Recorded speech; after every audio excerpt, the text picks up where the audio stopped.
It's time to dive beneath the surface and into the minds and hearts of your favorite celebrities and pop culture icons. Welcome to Up and Adam. Hey guys, what's up? You're watching Up and Adam. My name's Adam Newell. And for those of you who don't know me, I'm the guy who's bringing you guys all the weekly recaps and interviews from your favorite celebrities and pop culture influencers. But for those of you who do know me, you know that that's not why we're always here, right?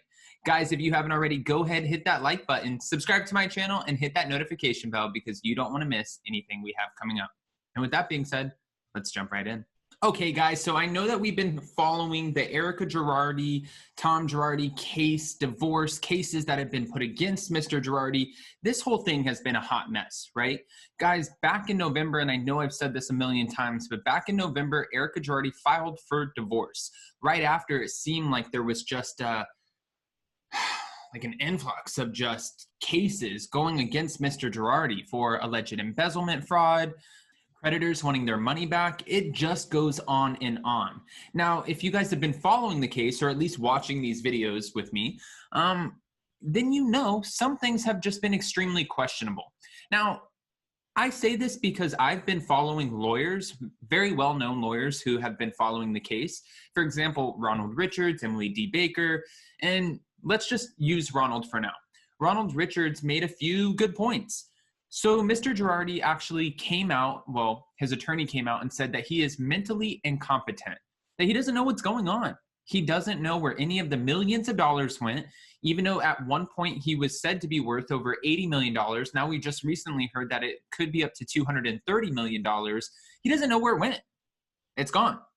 Zilch, nada, nothing is here. So that left the courts only one choice, and that was to appoint two trustees over Mr. Girardi's estate and figure out where and what they can liquidate in order to pay back all of the creditors that are owed. Now, again, he has a $16 million mansion in Pasadena, yes, but it's gone. He's being evicted, and they are planning on selling it. Alongside that, no more jets, no more beautiful cars, no more, at least not for right now, until they can figure out how they're going to pay back every single person who is owed from Girardi and Keese or just Mr. Girardi himself. This is going to be a huge problem. Now, again, everyone wanted to know, why did Erika file for divorce? This was very peculiar timing. Well, there's a new article that just came out that says that Mr. Girardi has been diagnosed with Alzheimer's. Now, of course, Erika Girardi had this sort of cryptic way of responding to this, but it's a big deal. And that could actually be the reason why Erika left her husband. And I know that sounds really bad because what wife would leave their husband when they're sick? But at the same time, you know, someone who's suffering from dementia and Alzheimer's, he might not have been the easiest person to deal with. I don't actually know if this is the case at all. I'm definitely playing devil's advocate because also I know on the other side, half of us are like, okay, well, in our minds, if the wheels are turning, maybe she divorced because she could secure half of the assets before it was all liquidated. But at that point, it's all hearsay, right? Guys, there's so much speculation in this. That's why every single time a new article comes out or more information comes out, we are here to share it with you. As of today, we heard that Dr. Nathan Lavid, who is a Long Beach forensic and clinical psychiatrist, came out and said, yes, Mr. Girardi has late onset Alzheimer's. He suffers from dementia. He doesn't necessarily know exactly what's going on.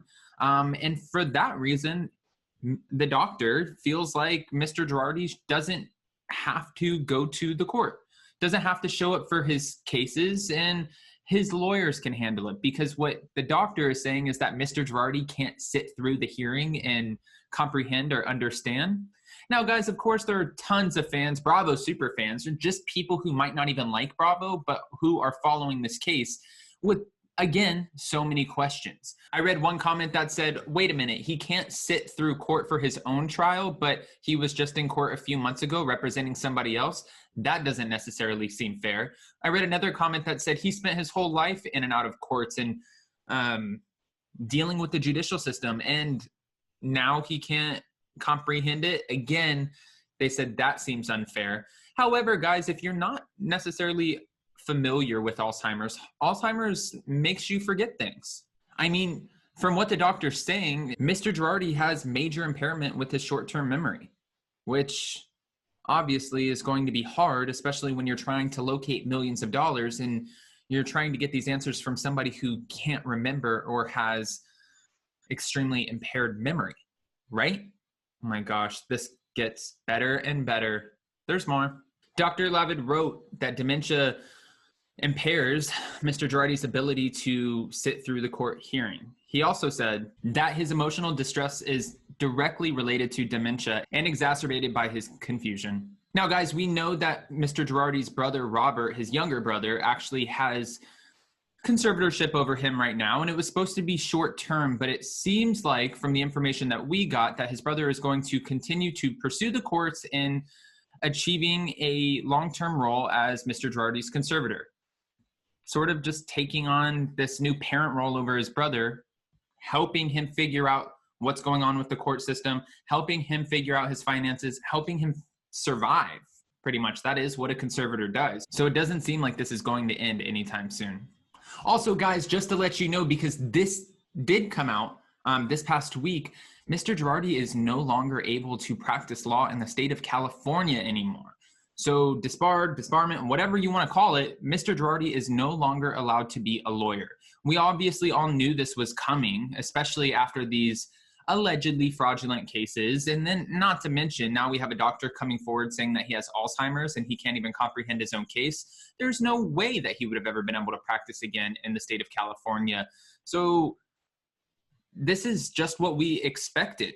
Again, going back to social media, there's so many people who are reacting and responding just in pure shock at the fact that he can't practice anymore. And they're like, oh my gosh, he was one of the highest powered attorneys ever. And how could this happen? Yeah, well, it happened. And it happened because most attorneys who are able to practice aren't being sued by multiple clients for alleged embezzlement, fraud, and millions of dollars. That plays a little bit of a factor into this whole situation, which is very problematic. I also know that I said to you guys that Erika Girardi has shared a somewhat cryptic post on her Instagram, her social media, letting us know to kind of back off because we don't know what she's going through. Now, those weren't her words, but she actually took a photo that had a quote in it. She took it from Maria Shriver, to be fair. But the quote said this: "Do not judge. You do not know what storm I've asked her to walk through. God." Okay, so I'm sure that there is a lot of judgment being thrown Erika's way, right? But at the same time, even when Erika Girardi put out a statement at the very beginning, back in November, when she was filing for divorce and asking for her privacy — I love when people say privacy, by the way — but for her privacy, you're a reality TV star. Bravo fans, super fans, just social media went nuts when she asked for that, only because your job is to put your whole life out there in front of the cameras, and we're supposed to be watching you almost like you're in real time and what's going on in your life.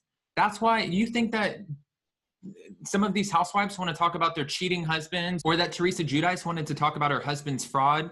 I mean, there's so many different housewives from all the franchises that have been through a lot. Now, I don't know if it's to this extent. I mean, Teresa's was really bad, but I don't know if it's completely to this extent. But you can't just ask for privacy when you're getting a divorce and you are a public figure for the sole reason that you are on a reality TV show. It doesn't really go hand in hand. Now, everyone does want to know for the upcoming season, season 11, one, when is it going to air? Guys, we don't know that yet. We're hoping for April or May. Last season aired in April, so we'll just have to wait and see. And then two, what exactly will Erika Girardi be able to talk about? Will she be able to share the details of the court case? Because one of her friends, well, an insider close to her, said she can't talk too much about the legal proceedings, but she is willing to talk. And before, she spent so much time trying to protect Tom, whereas now she's going to focus more on protecting herself. She's going to speak up about her side of the situation and what's going on, but I have a feeling that that is going to be hyper-focused on her move, getting settled in, the transition of being a single woman. I don't think a lot of it is going to revolve around the alleged embezzlement fraud, the divorce and losing all of the assets. I don't really think it's going to focus on that. But again, I haven't watched the episodes. I don't know. We're just going to have to wait and see. We've seen it already, though, with Elizabeth Lynn Vargas, who apparently is set to come back to the Real Housewives of Orange County for season 16. What?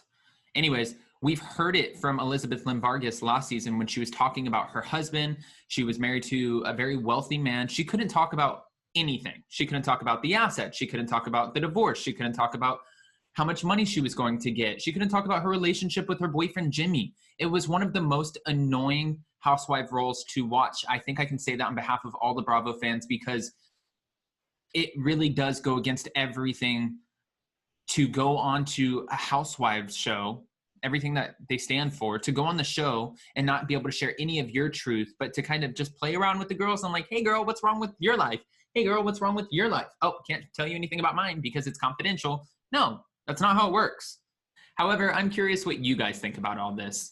Of course, we're all looking forward to seeing how this plays out on this season of Beverly Hills, but is it the storyline that you're looking forward to most? I'm a little bit perplexed. I think that's a good word. I feel like I'm perplexed. Guys, if you haven't already, go ahead, hit that like button, subscribe to my channel, hit that notification bell, and comment below and let me know what you think. What do you think about Mr. Girardi coming out now with Alzheimer's, being diagnosed by a doctor? Surely a doctor wouldn't make that up, right? What do you also think about the fact that he can no longer practice law in California? What do you think about Erika Girardi's cryptic post? So many questions, which need so many answers. So get to typing, guys, and I'll start reading. I read all of them. And until next time, see you then. Bye, guys. Thanks for watching Up and Adam.